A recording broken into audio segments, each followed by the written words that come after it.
Bhim army के संस्थापक और आज़ाद समाज पार्टी के संस्थापक नगीना से सांसद चंद्रशेखर रावण ने जो महाकुंभ को लेकर के टिप्पणी की, उससे देश के कथित हिंदूवादी बड़े गुस्से में हैं। अब गुस्से में कौन है, ये देखने वाली बात है। ब्राह्मण गुस्से में है, क्षत्रिय गुस्से में है, वैश्य गुस्से में है या शूद्र गुस्से में है। तो ना तो ब्राह्मण गुस्से में है, ना क्षत्रिय गुस्से में है, ना वैश्य गुस्से में है। चंद्रशेखर की इस टिप्पणी पर जो सबसे ज़्यादा उग्र हुए और चंद्रशेखर की मां को गालियों तक उतारू हो गए, वो लोधी समाज के हैं, यानी कि शूद्र हैं। इसी पर आज मेरा ये वीडियो होने वाला है, तो वीडियो के अंत तक बने रहिए। परत दर परत मैं आपको बताने वाला हूँ आखिरकार चंद्रशेखर की टिप्पणी के बाद लोगों का क्या रिएक्शन है। नमस्कार, मैं राहुल नागपाल और आप देखना शुरू कर चुके हैं हमारा YouTube चैनल, जिसका नाम है बोल 85। जैसा मैंने इस वीडियो के स्टार्टिंग में बताया कि नगीना से लोकसभा सांसद और बहुजन समाज के उभरते हुए नेता कहूं, या सिर्फ दलित समाज के उभरते हुए नेता कहूं, या सिर्फ चमारों के नेता कहूं, क्या कहूं, ये तो आप तय कर लीजिए। क्योंकि अगर चंद्रशेखर रावण बहुजनों के नेता होते तो बहुजन समाज की एक बड़ी जाति, जिसको लोधी कहते हैं, वो चंद्रशेखर को कम से कम गाली तो नहीं बकती। बिल्कुल ठीक सुना आपने, और मैंने बिल्कुल ठीक कहा। तो मैं यही कह सकता हूं कि दलित समाज के उभरते हुए नेता नगीना से सांसद हमारे छोटे भाई चंद्रशेखर आजाद उर्फ रावण ने पिछले दिनों महाकुंभ को लेकर के एक टिप्पणी दी थी। एक पत्रकार ने जब उनसे पूछा कि महाकुंभ देश में चल रहा है और लगभग 40 करोड़ लोग वहाँ डुबकी लगाने जा रहे हैं गंगा में, तो चंद्रशेखर ने कहा कि जिन लोगों ने पाप किए हैं वो जाएं और गंगा का स्नान करें। बाद में चंद्रशेखर ने सफाई भी दी और सफाई में कहा कि यहाँ जहाँ रहता हूँ उससे 50-60 किलोमीटर पर हरिद्वार है, और हम बचपन से ये सुनते आए हैं हिंदू धर्म के धार्मिक गुरुओं से कि गंगा जी में जाके अपने पाप धो और पापों से मुक्ति ले लो। ना मैंने पाप किए, मैं तो अपने हक वंचित समाज को उनके पैरों पर खड़ा करने के लिए, उनके साथ जो जुल्म हो रहा है उसको रोकने के लिए काम कर रहा हूँ। तो मुझे पाप धोने की जरूरत नहीं। लोग इस वीडियो को देख रहे हैं, आप तमाम लोगों ने बचपन से यही कहानी सुनी होगी कि गंगा मैया सबके पाप धोती है। लेकिन आपको ये भी पता होगा कि इस देश में दलितों को, अछूतों को गंगा में नहाने का अधिकार नहीं था। संत रविदास जी के बारे में भी कहा जाता है कि जब उनको नहाने का अधिकार नहीं था तो कई बार वो चोरी छुपे नहाया करते थे, ऐसा सुनने को मिलता है। जब ब्राह्मणों ने उनके नहाने पर ऑब्जेक्शन किया तो ब्राह्मणों के नहाने से पहले नहा करके आ जाया करते थे। इसका मतलब अछूतों के लिए गंगा का स्नान वर्जित था। तो चंद्रशेखर रावण ने यही कहा कि जिन लोगों ने पाप किए हों वो जाकर के गंगा स्नान करें। इसमें कोई बुराई भी नहीं है, क्योंकि इस देश के अछूतों ने तो कोई पाप किया नहीं है, वो तो पापी है नहीं। उन्होंने किसी का शोषण नहीं किया, वो इतने ताकतवर नहीं थे कि किसी बहन बेटी का बलात्कार करें, वो श्रेणी में भी नहीं थे कि धर्म के नाम पर किसी का शोषण करें, वो राजा भी नहीं थे कभी कि जी मान के चलो कि उन्होंने राजा रहते हुए किसी के साथ अन्याय कर दिया। तो अछूतों ने कभी भी कोई पाप नहीं किया। जितने पाप किए हैं वो सारे के सारे इस देश के सवर्णों ने किए हैं। अगर धर्म के नाम पर इस देश के बहुत बड़े तबके का शोषण हुआ तो वो ब्राह्मणों ने किया। व्यवसाय के नाम पर शोषण हुआ तो वो वैश्यों ने किया। राजाओं ने अगर शोषण किया राजपाट चलाते वक्त तो वो क्षत्रियों ने किया।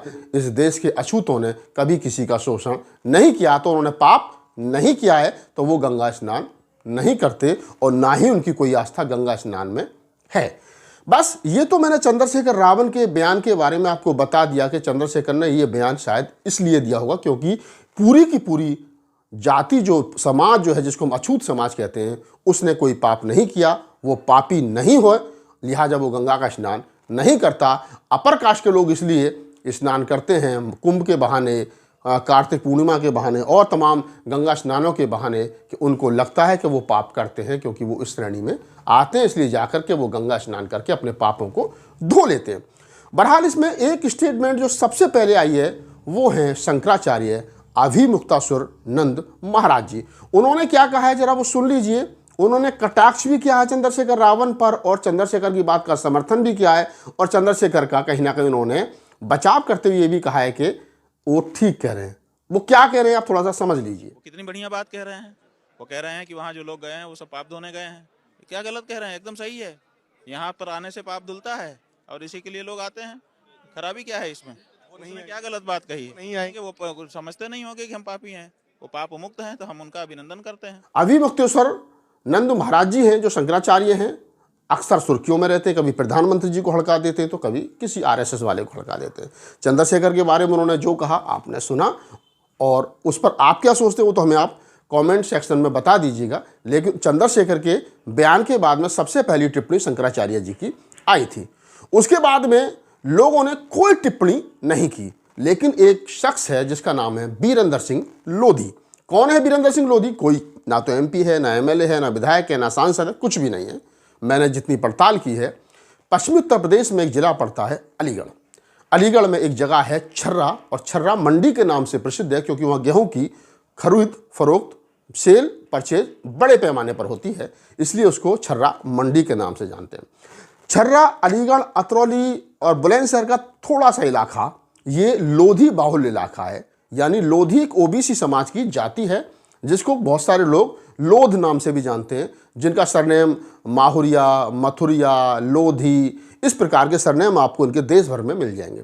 पूर्वांचल के लोग जो लोग नहीं समझ रहे हैं, मैं उनको बता दूं कि जो शाक्य मौर्य हैं उसी का एक दूसरी छोटी जाति कह सकते हैं कि लोधी है, क्योंकि इनका भी खेती बाड़ी का काम होता है, यानी फसल उगाना, फसल में खासतौर से सब्जियां उगाना, इनका काम पेशा होता है सब्जी उगाना। माली का काम होता है फूल पंक्तियां उगाना, इनका काम होता है जंगल में सब्जी उगा करके और शहर में जा करके बेचना।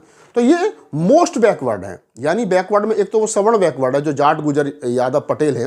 एक जो लो कास्ट बैकवर्ड है जिनमें लोधी, मौर्य, शाक्य, कुर्मी ये जातियां आती हैं, यानी जिसको मोस्ट बैकवर्ड कहते हैं, यानी अति पिछड़े। ये अति पिछड़े हैं। तो अति पिछड़े इनके नेता कल्याण सिंह रहे हैं, और कल्याण सिंह उत्तर प्रदेश के कई बार मुख्यमंत्री रहे थे। कट्टर हिंदू चेहरा थे। तो जब वो कट्टर हिंदू चेहरा थे तो फिर मुझे उनसे भी, कोई उनके समाज से भी बहुत ज़्यादा उम्मीद है नहीं कि वो फूले अम्बेडकरी आंदोलन को समझेंगे या आगे बढ़ाएंगे।